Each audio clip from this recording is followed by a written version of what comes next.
ఫిలిప్పీలకు రాసిన పత్రిక 2వ అధ్యాయాన్ని మనం తెరుస్తాము. ఫిలిప్పీలకు 2వ అధ్యాయము మనం ప్రార్థన చేసుకొని వాక్యాన్ని విందాం. పరిశుద్ధుడా, మా ప్రియ పరలోకమందున్న మా తండ్రి, భూమి ఆకాశాలను సృష్టించిన మా గొప్ప దేవా, మా జీవితాలని మార్చే సమర్థుడవై ఉన్నావు. మేము ఒప్పుకొనిచ్చున్నాము నా తండ్రి, మా జీవితాలని మేము మార్చుకోలేము, పాపాన్ని మేము జయించలేము, శోధనలని మేము ఎదుర్కోలేము. మేము బలహీనులమునైనా, మేము బలహీనులము. నీవు బలవంతుడవు, బలపరిచేవాడవు, జీవితాలు మార్చేవాడవు. మా పాపాల గురించి యేసయ్యా నువ్వు మరణించి తిరిగి లేచినావు. మా నిరీక్షణ కేవలం నీలోనే నా తండ్రి. దయచేసి మా నిస్సహాయ స్థితిలో ఉన్న మమ్మల్ని కనికరించి నీ వాక్యము ద్వారా ప్రోత్సహించి మా మననేత్రాలు వెలిగించి మా హృదయాలను మీరు మార్చి నీ నామాన్ని మీరు మహిమపరచుకోమని యేసుక్రీస్తు నామములో ప్రార్థిస్తున్నాము తండ్రి, ఆమెన్. ఫిలిప్పీలకు రాసిన పత్రిక 2వ అధ్యాయాన్ని మనం తెరుస్తాము. నేను మీతోటి ఈ యొక్క ఉదయకాల సమయం ముందు ఏ విషయం గురించి నేను మాట్లాడాలనుకుంటున్నానంటే వినయం గురించి, తగ్గింపు గురించి. ఏ రకంగా మనం క్రైస్తవులముగా వినయం కలిగి తగ్గింపు కలిగి జీవించగలము అనే అంశాన్ని బట్టి నేను మీతోని మాట్లాడాలని అనుకుంటున్నాను. చాలామంది మనం వినయం అనే మాట విన్నప్పుడు మనకేమొస్తుందంటే, ఎవరైతే చాలా అణిగి మణిగి మాట్లాడే వాళ్ళని చాలా వినయం కలిగిన వ్యక్తులని అనుకుంటాం. లేకపోతే చాలా సింపుల్గా ఉంటే వాళ్ళని వినయం అని చెప్పేసి మనం అనుకుంటాం. ఎవరైతే వాళ్ళ గురించి తక్కువ చేసి మాట్లాడితే వాళ్ళని మనము వినయంగా మనం భావిస్తాం. కానీ అన్నిటికంటే ప్రాముఖ్యంగా ఇది మనం ఫేక్ చేయొచ్చు, నటన చేయొచ్చు. నేను దుర్మార్గుణ్ణి, నేను దుమ్ముని ధూళిని అని ఈ పెద్ద పెద్ద మాటలు మనము చాలా మాట్లాడి తగ్గింపు కలిగిన వ్యక్తులమని మనం మంచిగా ఇంప్రెషన్ కూడా ఇవ్వచ్చు. కానీ అన్నిటికంటే ప్రాముఖ్యంగా వినయము తగ్గింపు కలిగిన సూచన మన వాక్య భాగంలో మనం చూస్తామండి. అది ఫిలిప్పీలకు రాసిన పత్రిక 2వ అధ్యాయం నుంచి మనము నేర్చుకుందాం. ఒక విషయం నేనేం చెప్పాలనుకుంటున్నానంటే, ఎవరైనాను యేసు ప్రభుని నమ్మిన ఎడల, యేసు ప్రభు నా పాపాన్ని గురించి మరణించాడు, తిరిగి లేచాడు, నేను క్రైస్తవుణ్ణి క్రైస్తవురాల్ని, యేసు ప్రభుని నేను విశ్వసించినాను అని ఎవడైనాను చెప్పిన ఎడల, వినయం అనేది తగ్గింపు కలిగి జీవించడం అనేది మినహాయింపు కాదు. మనం ఖచ్చితంగా ఆ రకంగా జీవించాలి. ఇంకో మాటలో చెప్పాలంటే, యేసు ప్రభువు మన పాపాల గురించి మరణించడమే కాదు, మన విధేయత గురించి కూడా మరణించినాడు. అర్థమవుతుందా అండి? మరి ఇంకా స్పెసిఫిక్గా చెప్పాలంటే, యేసు ప్రభువు మనం వినయంగా జీవించడానికి మరణించినాడు. మన వల్ల కాదు, మనం సొంతంగా మనం వినయంగా జీవించలేము, తగ్గింపు కలిగి జీవించలేము. ఆ అహంకారము, స్వార్థం అనే పాపం గురించి మరణించి మనము వినయము కలిగి జీవించడానికి యేసు ప్రభు మరణించి తిరిగి లేచినాడు.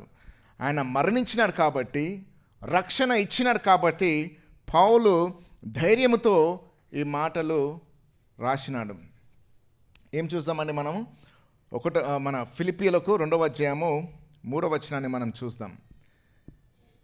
కక్ష చేతనైనను, ఇంకోరైనా చదవండి 3వ వచనం.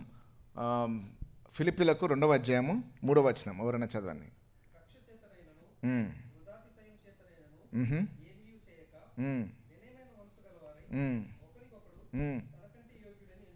రైట్, ఏమంటుందండి ఇక్కడ? కక్ష చేతనైనను వృధాతి చేతనైనను అంటే ఇది కొద్దిగా చాలా పాత భాష. ఇది మీకు ఎంతమందికి అర్థమవుతుందో నాకు తెలియదు. ఈ 2వ పదం కక్ష అనేది ఇంగ్లీష్లో ఏముందంటే సెల్ఫిష్ అంబిషన్. అంటే సెల్ఫిష్ యాంబిషన్ అంటే స్వార్థపరితమైన జీవితం కలిగి ఉండక, మరి వృధాతిశేతమైనను అంటే అహంకారముతో జీవించక, గర్వము కలిగి జీవించక, రెండు మాటలు మాట్లాడుతున్నాడు ఇక్కడ. స్వార్థపరితమైన జీవితము, అలాగేనే అహంకారము కలిగిన జీవితం. ఈ అహంకారమైన సరే, స్వార్థపరితమైన జీవితమైనా సరే, ఇవి రెండిట్లో ఏందండి కామన్?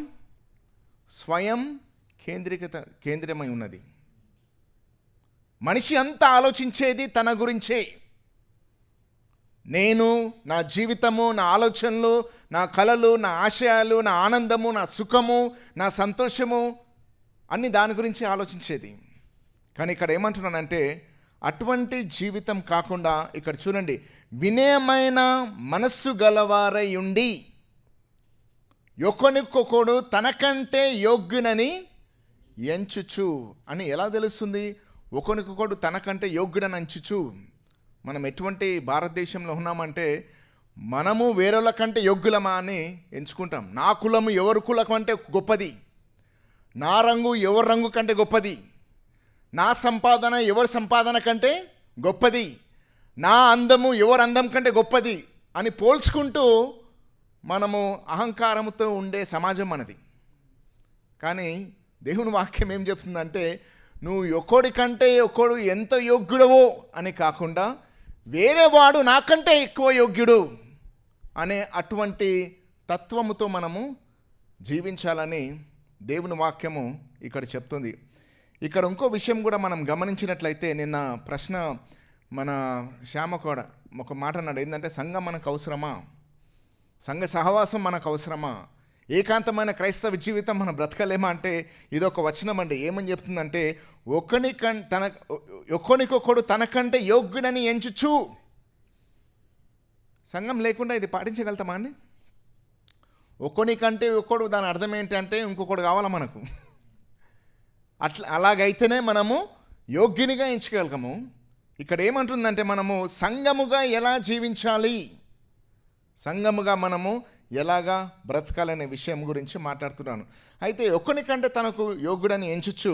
దాని తర్వాత చూడండి 4వ వచనంలో ఏముందంటే మీలో ప్రతి వాడును, ఇది చాలా ప్రాముఖ్యమైన విషయం అండి, ఒకడు వినయముతో ఉన్నాడు, తగ్గింపు కలిగి జీవిస్తున్నాడు, క్రీస్తును నిజంగానే వెంబడిస్తున్నాడు అనే దానికి సూచన ఏంటంటే మనం బైబిల్ చదివేది కాదు, బైబిల్ ఎంత మనకు తెలుసు అనే విషయం కాదు, ప్రార్థన చేస్తున్నాం అనే విషయం కాదు, సంఘ కార్యక్రమాలని మనం వస్తున్నాం అనే విషయం కాదు. కానీ అవన్నీ చాలా ప్రాముఖ్యమైనదే.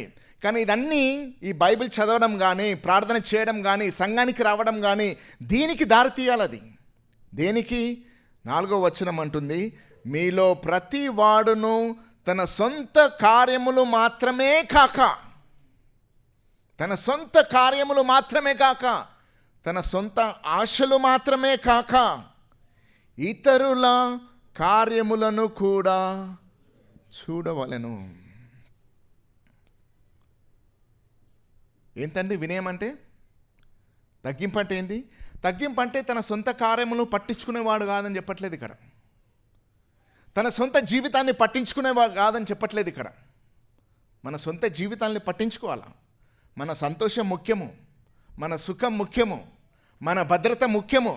కానీ ఇక్కడ ఏం చెప్తుందంటే వాక్యము మీలో ప్రతి వాడును తన సొంత కార్యములను మాత్రమే కాక, అక్కడ ఎక్కడొచ్చిందంటే మాత్రమే. అందరు చెప్పండి ఏమాట అది? మాత్రమే. సమస్య ఏదొచ్చింది ఈ లోకంలో? ఈ లోకస్తులు అందరూ ఎలా జీవిస్తారు? మాత్రమే. నా జీవితం మాత్రమే ముఖ్యము, నా కలలు ఆశయాలు మాత్రమే ముఖ్యము, నా సంతోషం మాత్రమే ముఖ్యము, నా గురి మాత్రమే ముఖ్యము, నా సంపాదన మాత్రమే ముఖ్యము అనే లోకం చెప్తుంటే క్రీస్తు ఏం చెప్తున్నాడంటే, దేవుని వాక్యం ఏం చెప్తుందంటే మనము క్రీస్తు ఒక రక్తముతో కొడిబడి ఉన్నాము కాబట్టి, దేవుని పిల్లలం కాబట్టి మన జీవితాల గురించి మాత్రమే మనం జీవించము. అలాగని చెప్పేసి కొంతమంది చెప్పినట్టు నీ జీవితం ముఖ్యం కాదని కూడా దేవుని వాక్యం చెప్పట్లేదు. ఇక్కడ ఏం చెప్తుందంటే ప్రతి వాడును తన సొంత కార్యములను మాత్రమే గాక ఏం చేయాలా? ఇతరుల కార్యములను కూడా చూడవలెను. మీ జీవితాల గురించి మాత్రమే గాక నీ పొరుగువాని గురించి కూడా ఆలోచించు.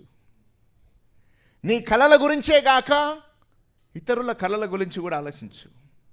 నీ సుఖం మాత్రమే గాక ఇతరుల సుఖాన్ని గురించి కూడా నీవు ఆలోచించు.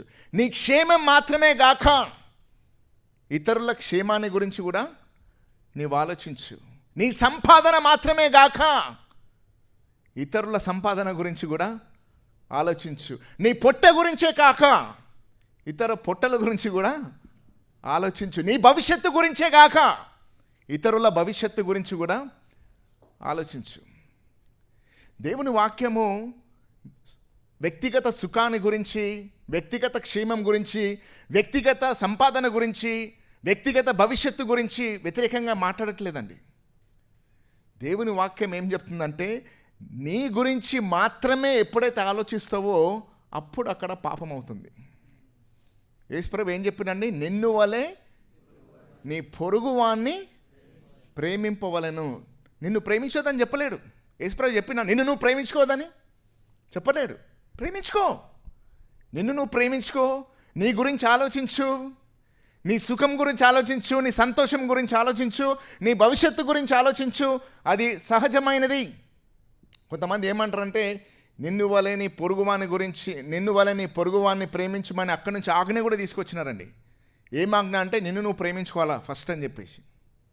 యేసు ప్రభు ఇక్కడ ఆజ్ఞాపిస్తలేడు, ఇక్కడ పోలుస్తున్నాడు. ఇక్కడ మనల్ని మనం ప్రేమించుకోవడం అనేది సహజమైనది, దానికి ఆజ్ఞ అవసరం లేదు. దానికి పుట్టుక నుంచి స్వయం ప్రియులం మనం ఆలోచించేదంతా మన గురించే, దానికి ఆజ్ఞ అవసరం లేదు. యేసు ప్రభు ఏం ఆజ్ఞాపిస్తుందంటే నిన్ను వలె నీ పొరుగువాన్ని ప్రేమించు.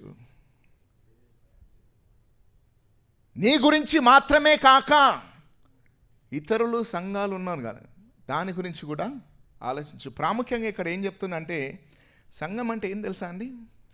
దీన్ని బట్టి చూస్తే సంఘం అంటే ఒకనికంటే ఒకడు యోగ్యునిగా ఎంచేవారు సంఘము.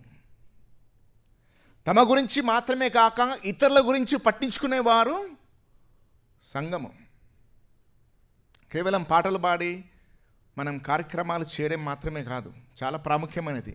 కానీ ఇతరులను మనం పట్టించుకోవడం అనేది చాలా ప్రాముఖ్యమైనది. అది అండి వినయం అంటే. నీ గురించి నువ్వు తక్కువగా మాట్లాడడం కాదు, ఇతరులని పట్టించుకోవడం వినయం. నీ గురించి నువ్వు తక్కువ చూపు చూడడం కాదు, ఇతరుల గురించి ఆలోచించడమే.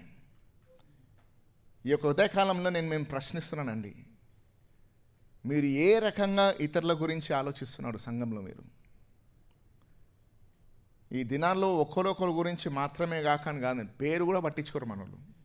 వాళ్ళ కుటుంబాన్ని పట్టించుకోరు, వారి కుటుంబంలో ఏం జరుగుతుందో పట్టించుకోరు. ఏంది దినాల్లో సంఘం అంతా ఏమైపోయిందంటే ఒక కార్యక్రమం అయిపోయిందండి. సంఘాలంటేనే ఈ దినాల్లో కార్యక్రమాలు అన్నమాట. కూటాలు, కార్యక్రమాలు, సెమినార్లు, కాన్ఫరెన్స్లు, ఇవే మనం హాజరైతే మంచి క్రైస్తవుడు, అది సంఘం అంటే అని చెప్పేసి. కానీ సంఘం అంటే కార్యక్రమాలు మాత్రమే కాదు, కార్యక్రమాలు చాలా ప్రాముఖ్యం. ఈ కార్యక్రమాలు కూడా ఎందుకున్నాయి అంటే మనం ఒకరినొకరిని ప్రేమించుకోవడానికి ఉన్నాయి. ఈ కార్యక్రమాలు ఎందుకున్నాయంటే మనం కూడుకున్నప్పుడు మనం ఒకరి పట్ల ఒకరు శ్రద్ధ చూపించాలా అనే విషయాల గురించి మన కార్యక్రమాలు ఉన్నాయి. ఇక్కడ దేవుని వాక్యం చెప్తుంది మన గురించి మాత్రమే గాక ఇతరుల కార్యములు కూడా చూడవలను. ఏ రకంగా చూస్తున్నారండి మీరు? ఒక్కసారి ఆలోచించండి.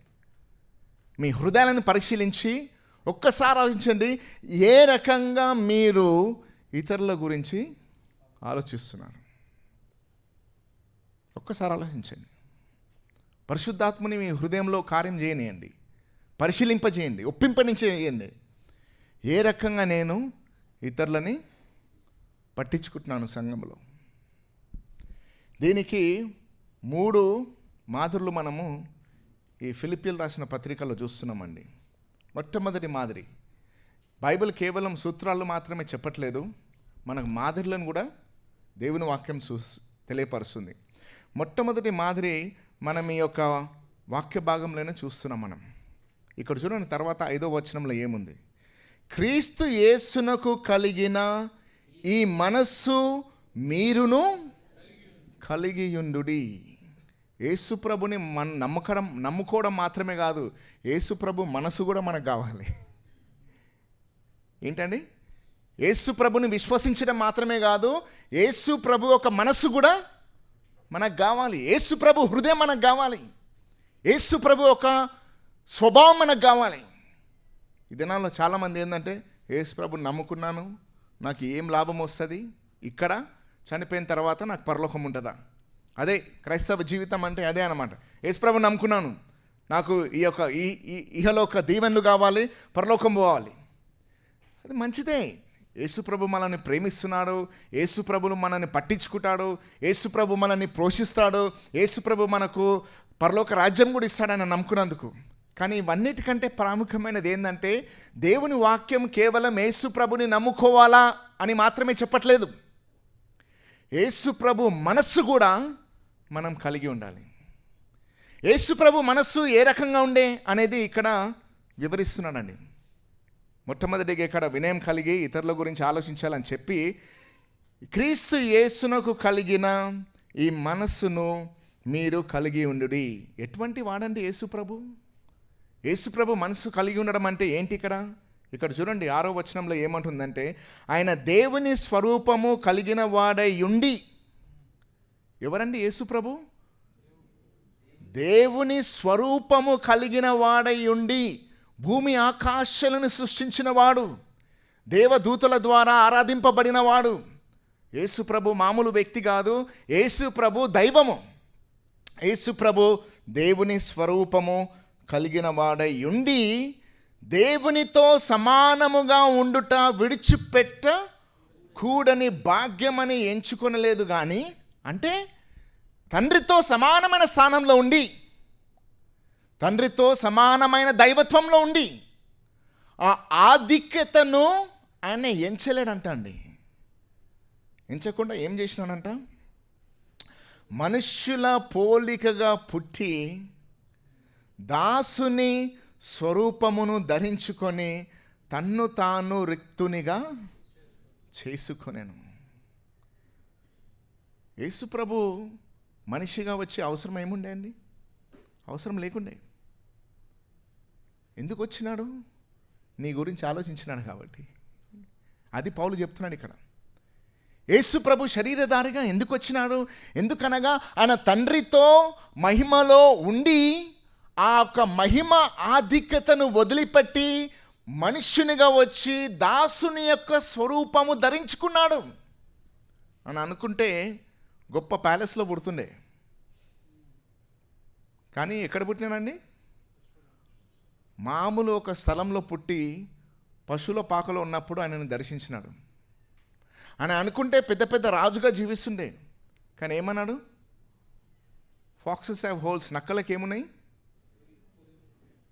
నక్కలకు బొరియలున్నాయి, ఇంకా ఆకాశ పక్షులకు గూడ్లున్నాయి, కానీ మనిషి కుమారునికి ఎందుకండి ఇంత దరిద్రమైన జీవితం జీవించినాడు ఆయన? ఎందుకు సిలువకు వెళ్ళినాడు ఆయన? ఎందుకు ఆయన రక్తాన్ని కార్చాలి? ఎందుకు ఆయన మనిషిగా వచ్చినాడు? ఎందుకు ఆయన ఒక గొప్ప దైవత్వం కలిగిన ఆధిక్యతను వదిలిపెట్టినాడు? ఇవన్నీ దేనికోసము? నీకోసం ఆలోచించినాడు. కేవలం తన గురించే కాదు, మనుషుల ఒక రక్షణ గురించి ఆలోచించినాడు కాబట్టి ఇంత గొప్ప త్యాగము చేసినాడు. చూడండి ఇక తర్వాత ఏమంటున్నాడు ఇక్కడ, మనుషుల పోలికగా పుట్టి దాసుని స్వరూపమును ధరించుకొని తన్ను తాను రిక్తునిగా చేసుకొనెను. మరియు ఆయన ఆకారమందు మనుష్యుడిగా కనబడి మరణము పొందునంతగా, అనగా సిలువ మరణము పొందునంతగా విధేయత చూపిన వాడై తన్ను తాను తగ్గించుకొనెను. ఇక్కడ ఏమని చెప్తున్నాడు? ఇక్కడ పైన ఏం చెప్పినాడండి? ఇక్కడ మనం ఏం చూసినాము? ఏమని చూస్తున్నాం మనం? 4వ వచనము 3వ వచనంలో ఏమని చూస్తున్నాం మనము? వినయమైన మనసు కలవారి ఉండాలి. చూడండి ఇక్కడ వినయమైన మనసు గలవారై ఉండాలి 3వ వచనంలో చెప్తున్నాడు. 5వ వచనంలో క్రీస్తు యేసునకు కలిగిన ఈ మనస్సును మీరు కలిగి ఉండడని చెప్తున్నాడు. దాని తర్వాత ఇక్కడేం చెప్తున్నాడు 8వ వచనంలో, ఆయన మరణం వరకు విధేయత చూపి తన్ను తాను తగ్గించుకున్నాడు. దేని గురించి తగ్గించుకున్నాడు? మనుషుల యొక్క రక్షణ గురించి, మనుషుల యొక్క పాప క్షమాపణ గురించి, మనుషులని మార్చడానికి, మనుషులని రక్షించడానికి ఆయన ఎంతో గొప్ప త్యాగమును ఆయన చేసినాడండి. మరొకసారి ఈ యొక్క సమయంలో ఈ యొక్క ఆధిక్యతను తీసుకుంటున్నాను. ఎవరైనా సరే ఇక్కడ క్రైస్తవులు కాని వారనైతే, యేసు ప్రభు తెలియని వారనైతే, అలాగనే నామకరణ క్రైస్తవులుగా ఉన్నవారు అయితే దయచేసి ఈ సమయంలో వినండి. యేసు ప్రభువు తన ఒక గొప్ప దైవత్వము కలిగిన ఆధిక్యతను వదిలిపెట్టి ఆయన మనుష్యునిగా వచ్చి దాసుని స్వరూపము ధరించుకొని మీ పాపాల గురించి మరణించి తిరిగి లేచినాడు. మీరు పశ్చాత్తాపం పొంది ఆయనను విశ్వసించని ఎడల మీరు పాపంలో నాశనం అయిపోతారు. కానీ యేసు ప్రభు మిమ్మల్ని ప్రేమించి మీ గురించి మరణించినాడు. ఈ సమయంలో దయచేసి మీరు మారుమనసు పొంది యేసు ప్రభుని విశ్వసించనిగా కోరుచున్నాను. ఇక్కడ ఎవరైతే యేసు ప్రభుని నమ్ముకున్నాను, నేను పశ్చాత్తాపం పొందినాను, నేను క్రైస్తవురాలని చెప్పినట్లయితే దయచేసి యేసు ప్రభుని నమ్మడం మాత్రమే కాకుండా ఆయన మనస్సును కలిగి మనము జీవించాలి. ఆయన ఇతరుల గురించి ఆలోచించి తన ప్రాణాన్ని పెట్టినాడు. ఎందుకు చెప్తున్నాడండి పౌలు ఈ మాటలు? ఎందుకు చెప్తున్నాడు ఈ మాటలు? ఎందుకంటే ఎక్కడైతే ఇక్కడ ఆజ్ఞ ఇచ్చినాడో 4వ వచనంలో, మీలో ప్రతి వాడును తన సొంత కార్యములను మాత్రమే గాక ఇతర కార్యములను కూడా చూడవలెను. దీనికి మాదిరి యేసు ప్రభు అని చూపిస్తున్నాడు ఇక్కడ. ఆయన తన సొంత కార్యాలు మాత్రమే గాక ఆయన ఇతర కార్యముల గురించి ఆలోచించి ఆయన సిలువకు వెళ్ళినాడు. ఆయన ఆయన ప్రాణాన్ని పెట్టినాడు. ఆయన మానవునిగా అయినాడు. ఆయన దాసుని స్వరూపము ధరించినాడు. ఆయన గొప్ప త్యాగం చేసినాడు మన కోసము అని చూపించడానికి. దానికి దేవుడు ఏం చేసినాడండి? ఏమనుంది ఇక్కడ? మరియు 8వ వచనంలో చెప్తుంది ఏంటంటే, 9వ వచనంలో ఏముందని చూడండి. అందుచేతను, ఎందుచేత? ఈయన ఎంత గొప్పగా తగ్గించుకొని ఇతరుల గురించి ఆలోచించి ప్రాణం పెట్టినాడు కాబట్టి, అందుచేతను పరలోకమందున్న వారిలో కానీ, భూమి మీద ఉన్న వారిలో కానీ, భూమి క్రింద ఉన్న వారిలో కానీ ప్రతి వాని ముఖాలు యేసు నామములో వంగునట్లును, ప్రతి వాను నాల్కయు తండ్రి అయిన దేవుని మహిమార్థము యేసుక్రీస్తు ప్రభువాని ఒప్పుకొనున్నట్లుగా దేవుడు ఆయనను అధికముగా హెచ్చించి ప్రతి నామమునకు పైనామమును ఆయనకు అనుగ్రహించెను. తగ్గించుకుంటే దేవుడు ఏం చేస్తాడంటే ఇక్కడ యేసుక్రీస్తు ఒక మాదిరిలో ఏమని చూపిస్తున్నాడు? ఆయన తగ్గించుకున్నందుకు తండ్రి ఏం చేసినాడు? ఆయనను హెచ్చించినాడు. ఏ రకంగా తగ్గించుకున్నాడు? ఆయన ఇతరుల గురించి ఆలోచించి ఆయన వారి కొరకు ప్రాణం పెట్టినాడు కాబట్టి తండ్రి కుమారుణ్ణి హెచ్చించినాడు. మీరు తగ్గించుకుంటే దేవుడు వదిలిపెడతారా అండి? వదిలిపెట్టడు, హెచ్చిస్తాడు. చాలామందికి ఈ దినాల్లో హెచ్చించాలా, దేవుడు నన్ను దీవించాలా, దేవుడు నన్ను హెచ్చించాలా, దేవుడు నన్ను తలగా పెట్టాలా, తోకగా పెట్టుకోవద్దు, దేవుడు నన్ను గొప్పగా నన్ను దీవించాలని ఆలోచిస్తారు. ఏ రకంగా ఆలోచిస్తారు? తగ్గించుకోకుండా ఆలోచిస్తారు. ఏ రకంగా తగ్గించుకోరు? ఇతరుల గురించి ఆలోచించరు వాళ్ళు, ఇతరుల మేలు గురించి ఆలోచించరు వాళ్ళు, ఇతరుల క్షేమం గురించి ఆలోచించరు వాళ్ళు. నేను ఒక మాట చెప్తానండి, మీరు ఇతరుల గురించి ఆలోచిస్తే దేవుడు మిమ్మల్ని దీవించకుండా ఉండలేడు. మీరు వేరే వారి క్షేమం గురించి ప్రయాసపడినప్పుడు దేవుడు మిమ్మల్ని హెచ్చించకుండా ఉండలేడు.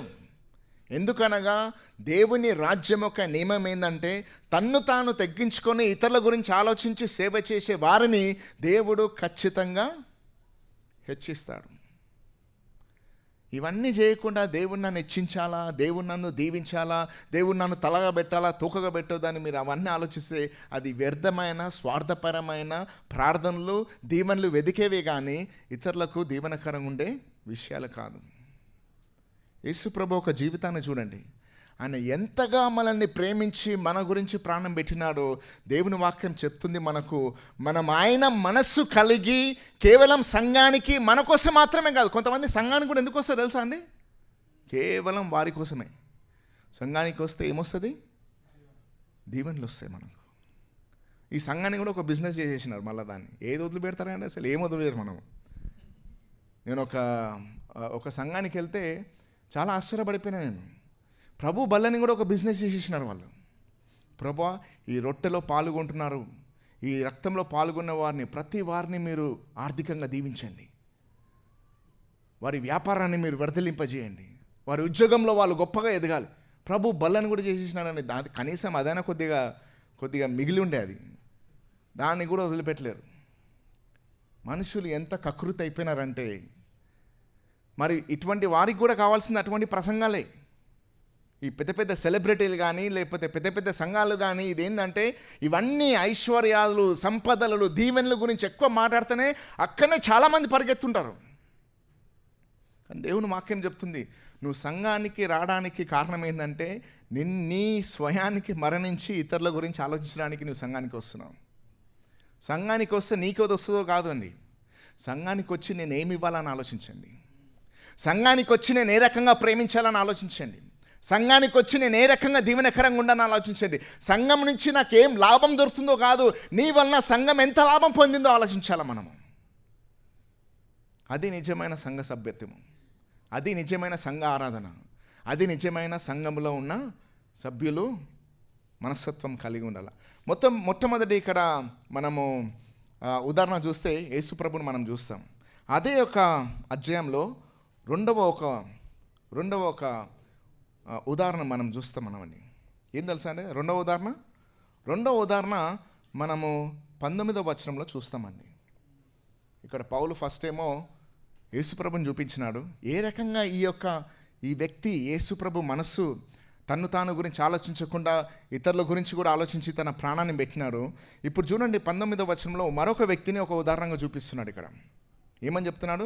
నేను మీ క్షేమము తెలుసుకొని ధైర్యము తెచ్చుకొను నిమిత్తము తిమోతిని శీఘ్రముగా మీ యొద్దకు పంపుటకు ప్రభు అయిన యేసునందు నిరీక్షించుచున్నాను. అంటే ఇక్కడ ఫిలిప్పి సంఘానికి ఏం చెప్తున్నాడంటే, నేను తిమోతికి శీఘ్రంగా పంపిస్తున్నాను. ఎందుకంటే మీరు ఎలా ఉన్నారో, మీ విశ్వాసంలో ఎలా ఉన్నారో, మీరు ఎలా జీవిస్తున్నారో అని చింత కలిగి నేను తిమోతిని పంపించాలని ఆశిస్తున్నానని చెప్పిన తర్వాత 20వ వచనంలో చూడండి. ఇక్కడ ఏమని చెప్తున్నాడు? మీ క్షేమ విషయమై నిజముగా చింతించువాడు అతని వంటి వాడెవడును నా యొద్ద లేడంట. ఎవని క్షేమం గురించి? సంఘ క్షేమము గురించి, ఇతరుల క్షేమము గురించి, ఇతరుల కార్యం గురించి ఆలోచించేవాడు నా దగ్గర ఎవడును లేడా అండి. వేరే వాళ్ళు ఉండొచ్చు, కానీ తిమోతి లాంటి వాడు లేడు. సంఘంలో చాలామంది ఉంటారండి, కానీ తిమోతి లాంటి వారు ఉండడము చాలా అరుదు. 21వ వచనంలో చూడండి. ఇప్పుడు ఏమని చెప్తున్నారు? అందరూ తన సొంత కార్యములనే చూచుకొను చున్నారు కానీ యేసు క్రీస్తు కార్యములను చూడరు. ఈ కార్యములు అనే పదం ఇంతకుముందు కనిపించిందా? ఇది మొట్టమొదటిసారి వింటున్నా, లేకపోతే ఇంతకుముందు ఎక్కడైనా కనిపించిందా? ఎక్కడ కనిపించింది కార్యములు? Very good. ఏమని చూస్తున్నాం? 4వ వచనంలో, మీలో ప్రతివాడును తన సొంత కార్యములను మాత్రమే గాక ఇతరుల కార్యములను కూడా చూడవలెను. ఇప్పుడు ఇక్కడ చూడండి ఏమని చెప్తున్నాడు. ఇక్కడ 21వ వచనంలో, అందరూ తన సొంత కార్యములను చూచుకొనుచున్నారు కానీ యేసు క్రీస్తు కార్యములను చూడరు. ఈ అందరంటే ఇక్కడ అన్యుల గురించి మాట్లాడుతున్నాడండి. ఇక్కడ అన్యులు వాళ్ళ గురించే, దాన్ని గొప్ప చెప్పే అవసరం లేదు. అందరూ తన సొంత కార్యములను చూచుకొంటున్నారు అనేది, అన్యులు ఉంటారే ఎట్లా, దాని గురించి మాట్లాడే మనకు అవసరం లేదు. మనం లోకస్తులు ఉంటారే ఎట్లా, కాబట్టి దాని గురించి కాదు ఇక్కడ వచ్చిన సమస్య. సంఘములో కూడా అందరూ తమ సొంత కార్యములనే చూచుకుంటున్నారే కానీ యేసుక్రీస్తు కార్యములను చూడరు. యేసుక్రీస్తు కార్యములు అంటే ఇక్కడ ఏంటండి? ఇక్కడ 20 వచనాన్ని చూడండి, 21 వచనాన్ని జాగ్రత్త చూడండి. యేసుక్రీస్తు కార్యములు అంటున్నాడు ఇక్కడ. పైననేమో తిమోతి గురించి మాట్లాడినప్పుడు మీ గురించి చింతించిన వాడు మీ క్షేమ విషయమై నిజముగా చింతించువాడు అతని వంటి వాడును నా యొద్ద లేడని చెప్తున్నాడు. మీ క్షేమము, మీ అంటే ఎవరు ఇక్కడ? సంఘము. సంఘ క్షేమమై చింతించిన వాడు తిమోతి లాంటి వాడు ఎవడు లేడు అని కంక్లూజన్ ఇస్తున్నాడు ఇక్కడ. ఈ కంక్లూజన్ ఏమని చెప్తున్నాడు? అందరూ తమ సొంత కార్యములనే చూచుకుంటున్నారు కానీ యేసుక్రీస్తు కార్యములను చూడరు. అంటే యేసుక్రీస్తు కార్యములు అంటే ఏంది ఇక్కడ? సంఘక్షేమం గురించి ఆలోచించడమే యేసుక్రీస్తు కార్యములు ఇక్కడ. అంటే దాని అర్థం ఏంటండి? ఎవడైనను సంఘక్షేమం గురించి ఆలోచించేవాడు యేసుక్రీస్తు కార్యముల గురించి ఆలోచిస్తున్నాడు. దేవుని రాజ్యాన్ని వెతుకుతున్నాడు, దేవుని నీతిని వెతుకుతున్నాడు, దేవునికి ప్రీతికరంగా జీవిస్తున్నాడు, దేవుని హృదయాన్ని తాకుతున్నాడు. మీరు అనుకోండి, మీరు ఒక్కసారి యేసుప్రభుని అడిగితే, యేసుప్రభువా నేను నీకోసం ఏం చేయాలంటే ఒకటే మాట అంటాడు యేసుప్రభు, నా సంఘాన్ని ప్రేమించంటాడు. యేసుప్రభువా నేను ప్రీతికరంగా ఉండాలంటే నా ప్రజల్ని ప్రేమించమని చెప్తాడు. ఎందుకంటే సంఘక్షేమమే, వినండి ఇక్కడ జాగ్రత్తగా, సంఘక్షేమమే యేసుప్రభు కార్యములు. ఆమేన్. సంఘక్షేమమే యేసుప్రభు ఒక కార్యములు. ఇక్కడ ఏమంటున్నాడు చూడండి, అందరూ తమ సొంత కార్యములనే చూచుకొనుచున్నారు. మీరు ఎందులో ఉన్నారండి? అందరిలో ఉన్నారా? లేక తిమోతి యొక్క మనస్సులో ఉన్నారా? యేసుప్రభు మనస్సులో ఉన్నారా? ఇక్కడ యేసుప్రభు ఉన్నాడు, అందరి గురించి ఆలోచించి తన ప్రాణాన్ని పెట్టినాడు. తిమోతి ఉన్నాడు, సంఘక్షేమం గురించి చింతించుచున్నాడు. ఇక్కడ అందరూ ఉన్నారు. వీరు కేవలము సొంత కార్యములు మాత్రమే ఆలోచించుచున్నారు. మీ యొక్క హృదయాలు విప్పినట్లయితే మీరు ఇక్కడ పడతారా లేకపోతే ఇక్కడ పడతారా? యేసుప్రభు తిమోతి గ్రూప్లో వస్తారా లేకపోతే అందరి గ్రూప్లో వస్తారా? నేను ఎన్ని దిరములు సంపాదించాలా, ఇంటికి ఎన్ని డబ్బులు పంపించాలా, భారతదేశంలో ఎన్ని సంపాదనలు నేను చేయాలా, నా భవిష్యత్తు ఆలోచించి ఇక్కడ రిటైర్మెంట్ 60 years తర్వాత పోతుంది. ఆఖరిగా మనం పోయేది భారతదేశమే. ఇక్కడ మాత్రం మనకు పర్మనెంట్ లేదు. కాబట్టి ఇప్పటి నుంచే నేను ఇది తప్ప ఇవన్నీ ఆలోచించడము తప్పేం లేదు. దిరములు సంపాదించండి, డబ్బులు సంపాదించండి, ఇండ్లు కొనండి, ఆస్తులు సంపాదించండి, తప్పేం లేదు. అది మాత్రమే చేయడము ఘోరమైన పాపం. నువ్వు డబ్బులు సంపాదించి నీ కుటుంబాన్ని పోషించి సంఘానికి కూడా నువ్వు సహాయం చేయి. ఆస్తులు సంపాదించి సంఘానికి సేవ చేయి. నీ కలలను నెరవేర్చి యేసుక్రీస్తు ఒక దర్శనాన్ని నువ్వు నెరవేర్చు. దేవుడు నిన్ను దీవిస్తాడు. క్రైస్తవులను కావాలంటే నీ గురించి అస్సలు ఆలోచించొద్దు, నీ కుటుంబం గురించి ఆలోచించొద్దు, డబ్బు గురించి ఆలోచించొద్దు, సంపాదన గురించి ఆలోచించొద్దు అని బైబిల్ చెప్పట్లేదు. అది మాత్రమే నువ్వు నిమగ్నమై జీవిస్తే మాత్రము స్వార్థపరితమైన జీవితము, నీవు క్రీస్తుకు ప్రీతికరమైన శిష్యుడవు కావు. అది క్రైస్తవ జీవితం కాదు, అది దేవునికి ప్రీతికరమైన జీవితం అస్సలకే కాదు.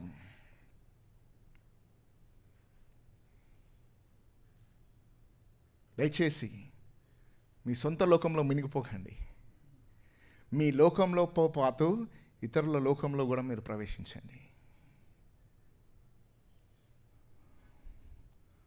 ఆఖరిగా మూడవ ఒక ఉదాహరణ చూపిస్తాను. మూడవ ఒక ఉదాహరణ 1వ అధ్యాయానికి వస్తాం. ఇప్పుడు 1వ అధ్యాయంకి వచ్చి 21వ వచనం చదువుదాం. యేసు ప్రభు మాదిరి చూసినాము, తిమోతి మాదిరిని చూసినాము. యేసు ప్రభు ఒక మాదిరిని తిమోతితో పాటు ఇప్పుడు పౌలు మాదిరిని మనం చూస్తామండి. 21వ వచనం అని అంటాడు. చాలామందికి దీని అర్థం తెలియదు. ఇది చాలా ఫేమస్. ఇది నా మట్టుకైతే బ్రతుకుటే క్రీస్తే, చావైతే అదొక్కటే చదువుతారు వీళ్ళు. దాని అర్థం తెలియదు. నా మట్టుకైతే బ్రతుకుటే క్రీస్తే అంటే నేను బ్రతుకుతే ఎవరి కోసం బ్రతుకుతా? క్రీస్తు కోసం బ్రతుకుతా. చావైతే లాభం అంటున్నాడు. ఏ రకంగా లాభము? ఎందుకనగా క్రీస్తు దగ్గరికి వెళ్ళిపోతాడు కాబట్టి. అయితే బ్రతుకుటయే క్రీస్తు అన్నప్పుడు క్రీస్తు కోసం బ్రతుకుతున్నాడనే రుజువేంటి? 22వ వచనం చూడండి. ఇప్పుడు ఆయనను శరీరంతో నేను జీవించుటయే నాకున్న పనికి ఫలసాధకమైన యెడల నేనేమి కోరుకుందునో నాకు తోచలేదు. అంటే ఏమంటున్నాడు ఇక్కడ? శరీరంతో నేను జీవించుటయే నాకున్న పనికి ఫలసాధనమైనది, మేలది శరీరంలో ఉన్నది. ఇంకో మాటలో చెప్పాలంటే, ఇది కొద్ది పాత భాష, కొద్ది కష్టమవుతున్నది. ఇంకో మాటలో చెప్పాలంటే, నేను బ్రతుకుటే క్రీస్తే, చావైతే లాభము. పరలోక రాజ్యం, నేను యేసుప్రభుదే. చావు లాస్ కాదండి క్రైస్తవునికి. అందరం చనిపోతాం. అందరు చనిపోతారంటే మనం లాభంగా చూస్తామా, నష్టంగా చూస్తామా? మనం సహజంగా నష్టంగా చూస్తాం. ఎందుకంటే దృష్టి అంత లోకం మీదనే కదా. కానీ క్రీస్తు పైన దృష్టి ఉన్నప్పుడు చావు మనకు లాభం. ఎందుకంటే నేను చనిపోతే ఎక్కడికి వెళ్తాను? కొంతమంది చనిపోతే ఎలా భయపడతారంటే, లేకపోతే విశ్వాసులు చనిపోతే ఎలా భయపడతారంటే, ఇక అయిపోయింది వీని జీవితం, నాశనం అయిపోయింది అన్నట్టు చూస్తాం మనం. కానీ పౌలు అంటున్నాడు చావైతే లాభం. అయితే శరీరంలో జీవించుట లాభం అంటాడు. మళ్ళా అది మేలు. అది దేనికి మేలు? చూడండి ఇక్కడ 23వ వచనంలో ఏమంటున్నాడు? ఈ రెంటి మధ్యను ఇరుకునబడి ఉన్నాను. రెండు మధ్యలో అంట. ఏ రెండు మధ్యలో? నేను జీవించాలా శరీరంలో క్రీస్తు కోసము, లేకపోతే మరణించి యేసు ప్రభు దగ్గరికి వెళ్ళాలా? ఈ రెండింటి మధ్యలో నేను ఇరకపోయినాను అంటున్నాడు ఇక్కడ. నేను వెడలిపోయి క్రీస్తుతో కూడా నుండవలెనని నాకు ఆశ ఉన్నది. అరే చనిపోతే బెస్ట్. ఈ కష్టాలు ఉండదు, తలకనొప్పులు ఉండదు, ఈ బాధలు ఉండదు. చనిపోతే క్రీస్తు దగ్గరికి వెళ్ళిపోవడమే చాలా మంచిది, నాకు ఆశ ఉన్నది అంటున్నాడు. కానీ ఇక తర్వాత ఏమంటున్నాడు చూడు, అది నాకు మరీ మేలు. ఆయనను నేను శరీరమందు నిలిచియుందుట. ఎవరిని బట్టి అండి? ఎవరిని బట్టి? నేను శరీరంలో ఉన్నానంటే దేన్ని బట్టి? ఎవరు ఇక్కడ? మిమ్ములు సంఘమును బట్టి మరి అవసరమై ఉన్నది. అంటే ఈ శరీరంలో జీవించుట క్రీస్తు కోసం. అంటే ఎవరి కోసం నిజంగా? అది క్రీస్తు సంఘం కోసం. బ్రదర్స్, సిస్టర్స్, మీ శరీరంలో ఉన్నది మీ పొట్ట గురించే కాదు, మీ కళల గురించే కాదు, మీ కుటుంబాల గురించే కాదు, మీ భార్యలు, మీ భర్తలు, మీ పిల్లల గురించే కాదు, సంఘము కొరకు కూడా ఉన్నారని మర్చిపోకండి. మనం శరీరంలో ఉన్నాము, క్రీస్తు కొరకే జీవిస్తున్నామంటే దాని అర్థం ఏంటి? నువ్వు నిజంగా క్రీస్తు కొరకు జీవిస్తే సంఘం కొరకు జీవిస్తావు. క్రీస్తు కొరకు జీవించుట అనే ఒక ఉదాహరణ ఏంటంటే, నేను సంఘం కొరకు కూడా నేను ఉన్నానండి. ఎవడైనా ఇలాంటి ఆలోచన కలిగి ఉంటారా అండి ఈ దినాల్లో? నేను అసలు సరిపోతా బ్రదర్, కానీ ఉన్నానంటే నా భార్య పిల్లని బట్టి ఉన్నానంటారు ఎవడైనా సరే ఈ దినాల్లో. క్రైస్తవుల గురించి మాట్లాడుతున్నాడు. అరే భార్య పిల్లలేనా అండి? సంఘం ఏది? పౌలు చూడండి ఏమంటున్నాడు ఇక్కడ, సంఘం బట్టి నేను ఉన్నాను. ఎందుకంటే క్రీస్తుకు ప్రాణం సంఘం. అంటే క్రీస్తు ప్రాణం ఏంది? సంఘం. క్రీస్తు ప్రేమ ఏంటి? సంఘం. క్రీస్తు శరీరం ఏంటి? సంఘం. క్రీస్తు కుటుంబం ఏంటి? సంఘం. క్రీస్తు ఆలయం ఏంటి? సంఘం. నేను నిజంగా క్రీస్తును ప్రేమిస్తే ఆయన సంఘాన్ని నేను ప్రేమిస్తాను. నేను నిజంగా క్రీస్తు కొరకు జీవిస్తే ఆయన సంఘాన్ని కొరకు నేను జీవిస్తాను. నేను నిజంగా క్రీస్తు కార్యముల గురించి ఆలోచిస్తే సంఘ కార్యముల గురించి నేను ఆలోచిస్తాను. నేను నిజంగా నా కొరకు కాదు, క్రీస్తు మహిమ కోసం బ్రతుకుతున్నానంటే సంఘ క్షేమం గురించి నేను బ్రతుకుతానండి. పౌలు ఇప్పుడు అర్థమైందండి, బ్రతుకుటయే క్రీస్తు అంటే ఏంది? ఇంకో మాటలు చెప్పాలంటే బ్రతుకుటయే క్రీస్తు అంటే బ్రతుకుటే నేను సంఘ క్షేమం కోసం బ్రతుకుతున్నాను అంటున్నాను ఇక్కడ. చావైతే మేలు. కాబట్టి కుటుంబం గురించి ఆలోచించండి, మంచిదే. భార్యల గురించి ఆలోచించండి, భర్తల గురించి ఆలోచించండి, పిల్లల గురించి ఆలోచించండి, చాలా మంచిది, తప్పేమీ లేదు, ఆలోచించాలో కూడా మీరు. కానీ అది మాత్రమే ఆలోచించకండి, సంఘం గురించి కూడా మీరు ఆలోచించండి. అది వినయం అంటే, అది తగ్గింపు అంటే, అది దేవుని రాజ్యాన్ని వెతకడం కంటే, అది దేవుని మహిమ కోసం జీవించడం అంటే. అర్థమవుతుందండి? కాబట్టి ఇప్పుడు ఒక చిన్న 5 minutes అసైన్మెంట్ ఇస్తానండి మీకు. ఒక ముగ్గురుగా కూడుకొని సంఘం కొరకు నేను జీవిస్తున్నాను, సంఘ క్షేమం గురించి ఆలోచిస్తున్నానంటే ఒక 3 విషయాలు మీరు ఆలోచించండి. 3 విషయాలు నేను ఏం చేస్తాను, నేను సంఘక్షేమం గురించి నేను నిజంగా ఆలోచిస్తే 3 విషయాలు నేను ఏం చేయగలను, సంఘానికి ఏం చేయగలను. ఓకే, ముగ్గురుగా కూడుకొని ఎవరైనా సరే, కొంతమంది అంటే కొత్త వాళ్ళు వచ్చినట్టయితే పాత వాళ్ళు వెళ్ళండి అక్కడ, ఎందుకంటే వాళ్ళకి తెలియదు కాబట్టి ఎలా చేయాలనేది. సో అది దోహదపడుతుంది. 5 minutes క్విక్, దయచేసి తొందరగా మీరు ముగ్గురుగా కూడుకొని సంఘక్షేమం గురించి ఆలోచిస్తే నేను ఏం చేయగలను సంఘక్షేమం గురించి 3 విషయాలు మీరు గ్రూప్ డిస్కషన్ చేయండి. 5 నిమిషాలు తొందరగా. కొంతమంది కొత్త వాళ్ళు ఉంటే పాత వాళ్ళు అక్కడ వెళ్ళండి దయచేసి, ఎందుకంటే వాళ్ళకు కొద్దిగా ఎలా చేయాలో తెలియదు కాబట్టి వాళ్ళకు కొద్దిగా సహాయపడుతుంది. ఓకే, 5 minutes మాత్రమే. తొందరగా నేను తర్వాత గ్రూప్లో అడుగుతా, మీరు ఏం డిస్కస్ చేసినారు, 3 విషయాలు మీరు ఏం చేయగలరు.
ఓకే, ఇంకా 1 నిమిషం ఉన్నది, ఇంకా 1 minute.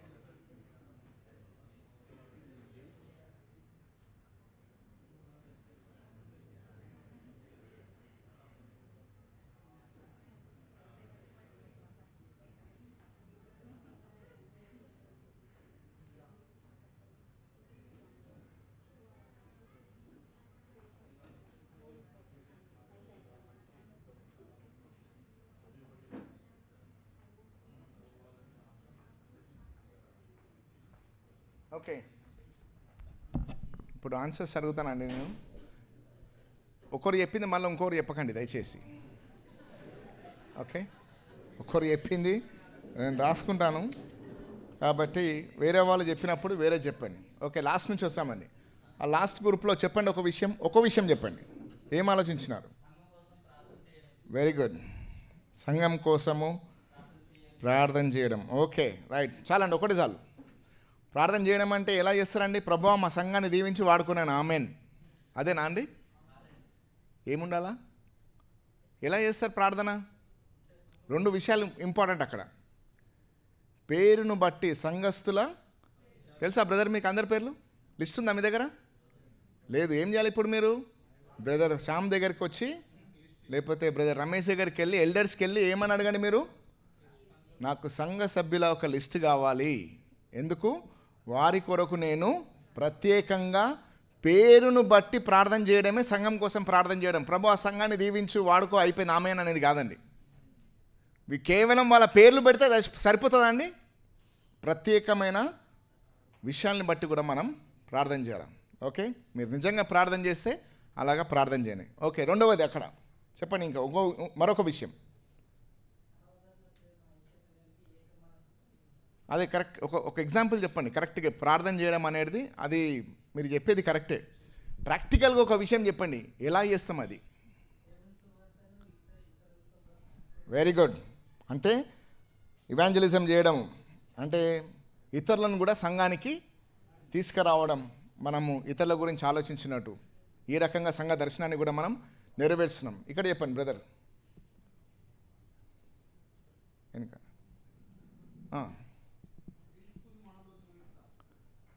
అంటే ఏ రకంగా ఒకటి కరెక్ట్గా చెప్పండి. ఒక కార్యం చెప్పండి, కార్యం గురించి చెప్పండి.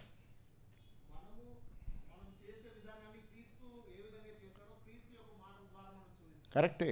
ఏ రకంగా ఒక కార్యం చెప్పండి. ఒక కార్యం ప్రార్థన సువార్త ఎలాగైతుందో, సువార్త అయిపోయింది, వేరే చెప్పు.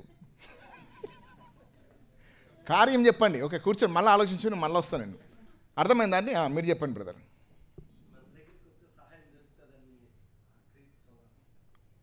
ఏంటండి?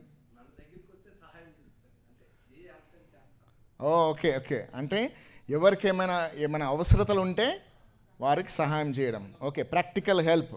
ఒకటి చెప్పండి బ్రదర్, అది ఏ రకంగా ఉంటుంది ప్రాక్టికల్ హెల్ప్ అంటే?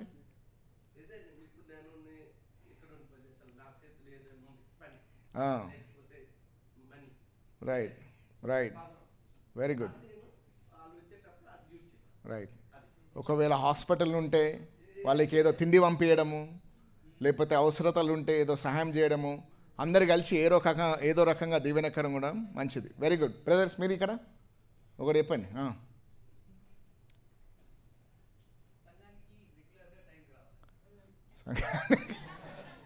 కానీ టైంకి రావడం మంచిదే, కానీ అది మామూలు, అది ఏబిసిడీలు, అది కూడా చేయకపోతే ఇంకా వేస్ట్ అంటే నేను. కానీ ఇంకా ఏ రకంగా నువ్వు ఇతరుల గురించి ఆలోచిస్తున్నావు అనేది ముఖ్యం. ఇంకో మాటలో చెప్పాలంటే మీరు నిజంగా సంఘాన్ని గురించి ఆలోచిస్తే లేటుకి కాదండి. బ్రదర్ శ్యామ్కి కానీ రమేష్ కానీ అడిగి, నేను ఏ రకంగా ముందు వచ్చి ఏదైనా ఆర్గనైజేషన్లో నేను సహాయం చేయగలనా, ఏర్పాటు విషయంలో. వేరేళ్ళు ఏర్పాటు చేస్తే మంచిగా లేటుగా వచ్చి కూర్చొని వెళ్ళిపోవడం కాదండి. అది నిజంగా సంఘాన్ని ప్రేమించడం కాదు. సంఘానికి టైంకి రావడం కూడా ప్రాముఖ్యమైనది కాదు. టైంకి వచ్చి కూర్చుంటే ఏం లాభం? కూర్చొని కాదు యేసు ప్రభువుని మనం పెట్టింది దేనికోసము? సేవ చేయనీకి మనల్ని సంఘంలో పెట్టినాడు. కాబట్టి ఏం చేయాలి మనము? ఏం చేయాలా? ఏ రకంగా నేను ఏర్పాటు విషయంలో సహాయం చేయగలనని చెప్పేసి. Okay, arrangements, very good. ఇంకా చెప్పండి ఎవరైనా, మీరు చెప్పండి ఏం చేసినారు? ఎంకరేజ్మెంట్, వేరే వాళ్ళని ప్రోత్సహించడం అనేది ఒక రకంగా చేయడం. రైట్, మీరు చెప్పండి. వెరీ గుడ్, చాలా మంచిది. దేవుడు ఫోన్లు ఇచ్చిందండి, ఎప్పుడు దాని మీదనే ఉండడానికి కాదు. మనకు ఫోన్ సరిగా వాడుకుంటే ఎంత, దేవుని మహిమ కోసం వాడుకోవడం అంటే కొంతమందిని ఫోన్ చేసి, అరే ఎట్లున్నారు బ్రదర్, నేను మీ గురించి ఆలోచిస్తున్నాను, ప్రేయర్ చేయడమో కానీ లేకపోతే ఎట్లున్నారో చేస్తే అసలు ఫోన్ల ద్వారా దేవుడు ఎంత మహిమ పొందుతాడండి కదా. ఊకే షార్ట్లో లేకపోతే వీడియోలు ఇవే చూసుకుంటూ ఉండకుండా కొద్ది ఫోన్లు సరిగ్గా వాడుకుంటే దేవుడు ఎంతో మహిమ పొందుతాడు. దయచేసి కేవలం మీ విషయాలు మాత్రమే గురించే ఫోన్లు వాడకండి. ఎవరి గురించి వాడండి? ఇతరుల గురించి కూడా ఫోన్లు మీరు వాడండి. రైట్, మీరెవరన్నా?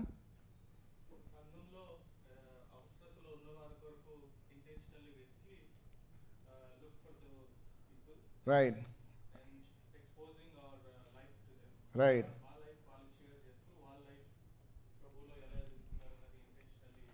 రైట్. ఉద్దేశపూర్వకంగా సంఘంలో ఎవరైనా అవసరతలో ఉన్నారా అనేది తెలుసుకోవడం అనేది చాలా ప్రాముఖ్యమైనది. Very good, nice. ఇంకా మీరు చెప్పండి. ఇంకా ఓకే, ఎంకరేజ్మెంట్ అయిపోయింది, అది మంచిదే. అది ఇంకేమైనా ఉన్నది ఆలోచనలు?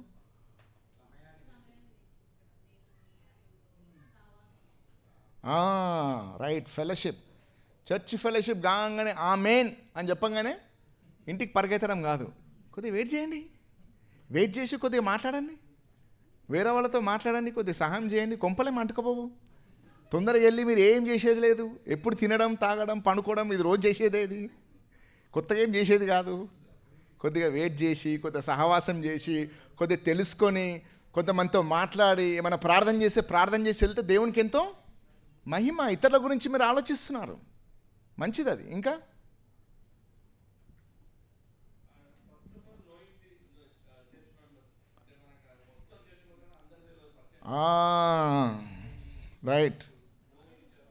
రైట్ చర్చ్ మెంబర్స్ని తెలుసుకోవడము, వెరీ గుడ్.